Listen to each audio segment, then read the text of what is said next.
አንዳንዴ የምር ይከፋል። የራሳችሁ ትንፋሽ ራሳችሁን ሲያቃጥል ይሰማችኋል። ዓለም በእናንተ ላይ የተነሳ ይመስል ከሁሉም ነገር ጋር ጦርነት ትገጥማላችሁ። አዎ አንዳንዴ ይከፋል። በባዶነት ባህር ተዋኛላችሁ። መኖራችሁ በራሱ ትርጉም የሚያጣበት ቀን አለ።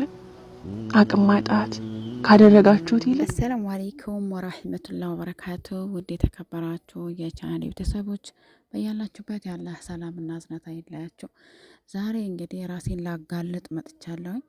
ማለቴ ብዙዎቻችን ላይ ያለ ነገር ነው። በእርግጥ ማንም ሰው ራሱን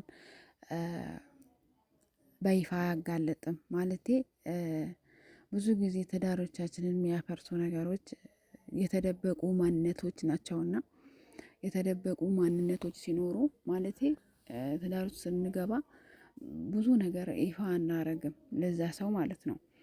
ማንነታችንን ማለቴ ያለፈውን ነገር ምናምን በግልጽ ማውራት አንችልም ማለት ነው። በዛ ምክንያት ማይታወቅ ነው የሚመስለን፣ ግን ይታወቃል፣ መታወቁ አይቀርም እና በታወቀ ሰዓት ደግሞ ከባድ አደጋ ነው የሚሆነው ለትዳር ማለት ነው። እና ደግሞ ያው ምንም የማታውቁት ሚስጥር አለ እኔ ጋ ማለት ነው። በተለይ ተመልካች ምንም የማታውቁት ምንም አይነት ነገር ማለቴ ከዚህ በፊት ይፋ ያላረኩት ነገር አለ። በሁላችንም በነገራችን ላይ ያለ ነገር ነው።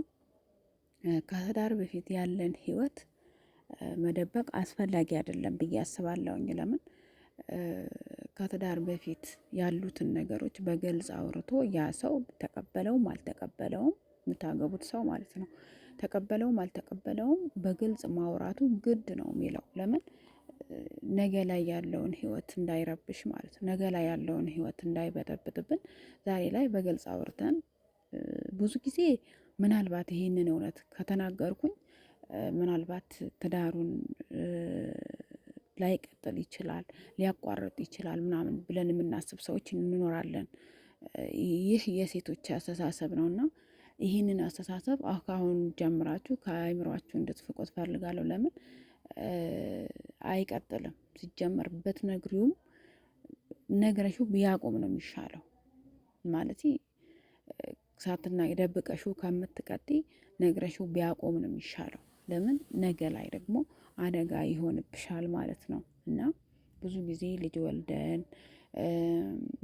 የወለድነውን ልጅ ሁላ የምንደብቅ ሰዎች አለን።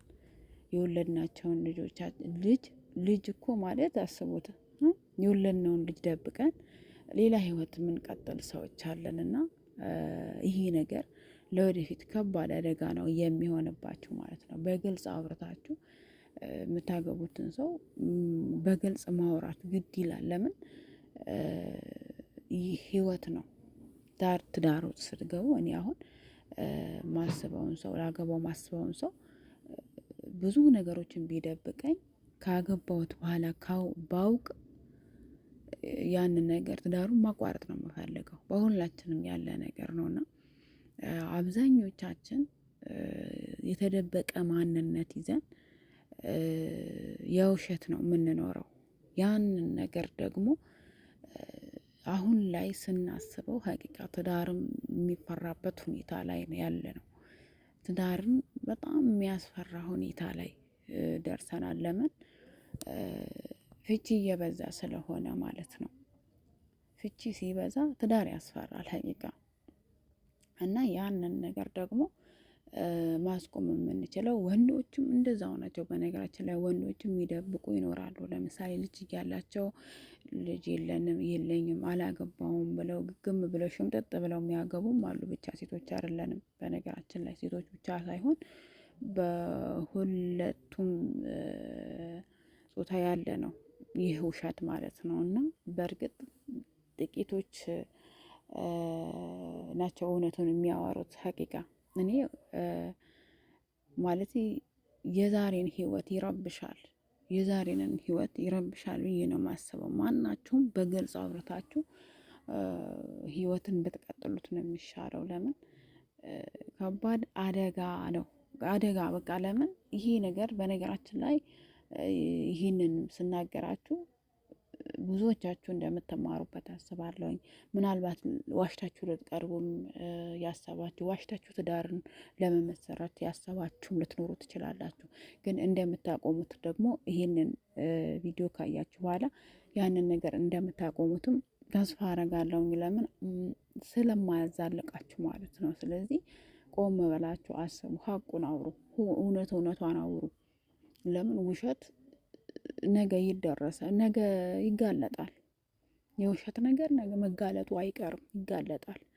እና ደግሞ በጣም ከባድ ነገር ስለሆነ እዚህ ነገር ላይ እንድትጠነቀቁ ፈልጋለሁ።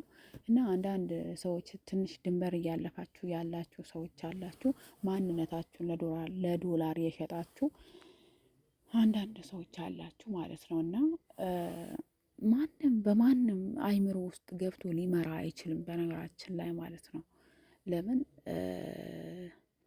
አንዳንዴ በነገራችን ላይ ሰዎችን ጥፋተኛን ለማድረግ ራስን ንጹህ አድርጎ ለማውጣት ስናስብ ራሳችን ንጹህ አድርገን ለማውጣት ስናስብ ሰዎችን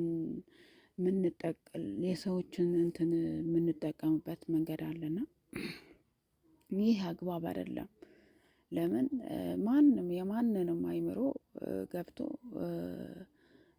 ሊያንቀሳቅስ አይችልም። ሰው ራሱን ችሎ እንዲንቀሳቀስ ነው። ማንም ሊመራው አይችልም። ማንም እንደዚህ ሂድ፣ እንደዛ ሂድ፣ እንደዚህ ብለህ ሂድ፣ እንደዛ ይሁን፣ ተኛ፣ ተነሳ፣ ተገልበጥ፣ ተደፋ የሚለው አካል የለም ማለት ነው። እና እኔ በራሴ መመራ ሰው ነኝ። በራሴ ማንም አይምሮዬን ሊያዘኝ አይችልም ማለት ነው። እና በነገራችን ላይ ዶላር ማያርገው ነገር የለም። ዶላር ገንዘብ ግን ለገንዘብ ብዬ አረ ቢስሚላ ለገንዘብ ብዬ ማንነቴን እንደዚህ ይሄን ያህል እንትን አልልም እኔ። እና ጥፋተኛም ከሆንኩኝ ጥፋተኛ ነኝ ራሴ እንጂ በሌላ ሰው ምናምን ነገር አላላክክም ማለት ነው። እና አንዳንድ ነገሮችን ሳይ ትንሽ እንትን ስላለኝ ነው። አልሙሂም ተከድኖ ይብሰል በቃ። ለምን ተከድኖ መብሰል ስላለበት ማለት ነው። ግን ያን ያህል ብዙም ባንራመድ ጥሩ ይመስለኛል። እና ደግሞ ውድ ቤተሰቦቼ በጣም ወዳችሁ ማከብራችሁ በጣም ውድ ምላችሁ ሰዎች አላችሁ። እናንተን ማስከፋት አልፈልግም። እና ደግሞ በዛውም ልክ ደግሞ በጣም ወጥ የሆናችሁም ሰዎች አላችሁ። ይህ ቻናል ብዙ አይነት ሰዎችን አቅፎ ይዟል ማለት ነው። ብዙ አይነት አመለካከት ያላቸው ሰዎችን አቅፎ የያዘው እና ደግሞ ሁላችሁንም እኔ በአንድ ልብ ወዳችኋለሁ ማለት ነው። ሁላችሁንም ወዳችኋለሁ፣ አከብራችኋለሁ። ድንበር የምታልፉትም ድንበር ማታልፉትም መልካም አስተሳሰብ ያላችሁ መልካም አስተሳሰብ የሌላችሁም ማለት ነው። እና ሁላችሁንም እኔ በአንድ ነው እንትን የምለው። ለምን እኔን ብላችሁ እዚህ እስካላችሁ ድረስ እኔ እንትን የምልበት ምክንያት የለምና ሁላችሁንም ወዳችኋለሁኝ፣ አከብራችኋለሁኝ። ለምትሰጡኝ ሀሳብ አስተያየት ደግሞ ከልብ አመሰግናለሁኝ።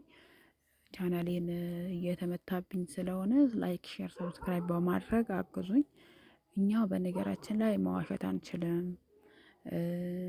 ለዛም ነው ማናድገው ማለት ነው። ውሸታሞች